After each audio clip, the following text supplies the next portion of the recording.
guys, next day, and I got my Bighorn Maxxis. So these are the originals, not the knockoffs. And I know I have a bunch of haters on these tires, but I really don't care. These are 27s, and I paid $100 for all four, and they got decent tread. And it gave me a little more of a lift. So we're gonna see. I jacked it up. I may have to. I'm also gonna jack it up a little higher than that. You got it? Yeah. Yeah, that's good. Right there, I think. We'll see how these, how much lift this gets it from basically stock, because these come with, I know lots of times stock wise, they come with the 25s. Pretty sure is what they came with, right? Yeah. You don't know? No. I was agreeing with you, because yeah, you know. Sure, whatever you say. Oh, I mean, you're the one that's head honcho here. No head honcho here. I guess these tires are non-directional, so it sure looks like it. Yep. They're not marked as a directional tire. Go. Tools. Now, I like the tools, but you pay for it, that's for sure. Way too much. Too much competitiveness now with the tools. Shoot, I have Harbor Freight tools that do. I mean, I know they're not as good, but they're also what? Like way cheaper. You can buy 20 of them for the price of one of these. Yep. Amazing. These used to be the awesome tires back in the day. I'm really getting old.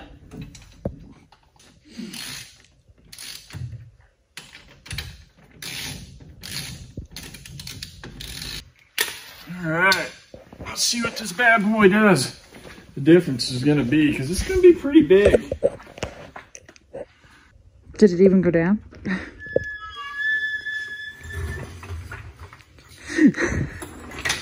It didn't. Maybe a little bit. So. Yeah, your front ends are definitely higher than your rear.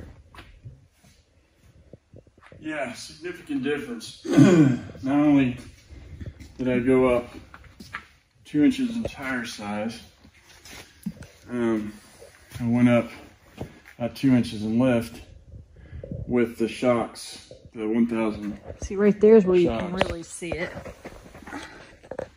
It's going downhill because we haven't changed those tires yet. Or lift.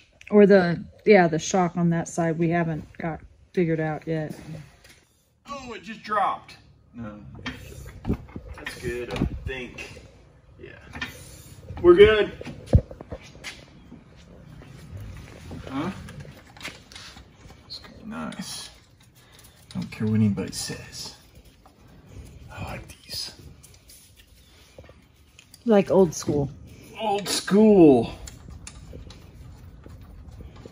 Had these on a Honda Rancher 420.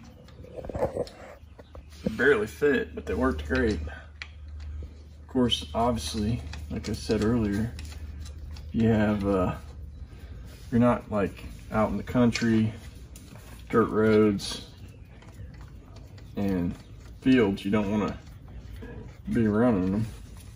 What do you mean? Well, they're, look at the tread.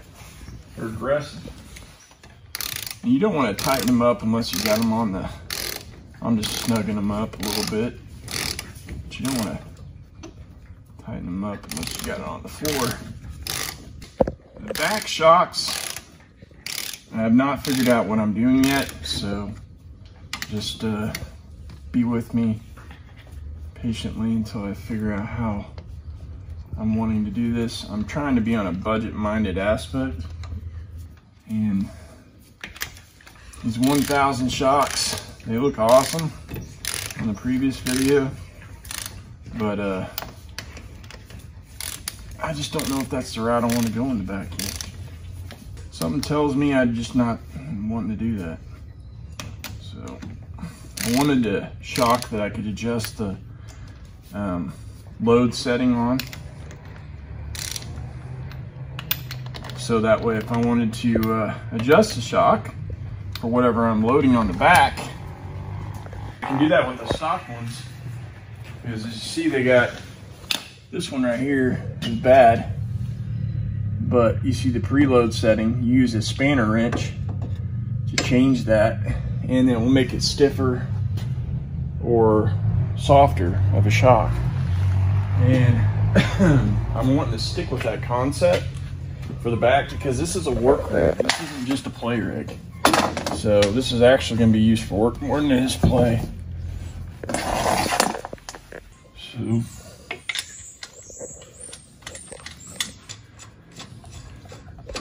something in my gut says preload, bigger shock, or same shock and some bracket building.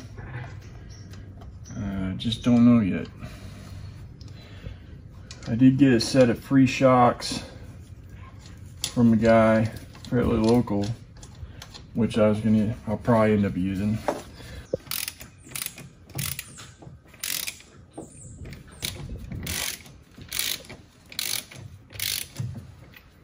So there we are. Set it down just to see what it is without any of it. And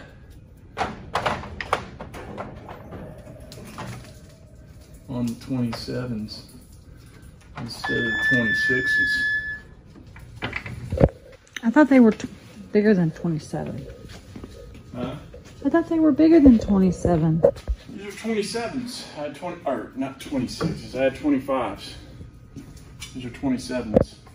It looks good. It looks actually even.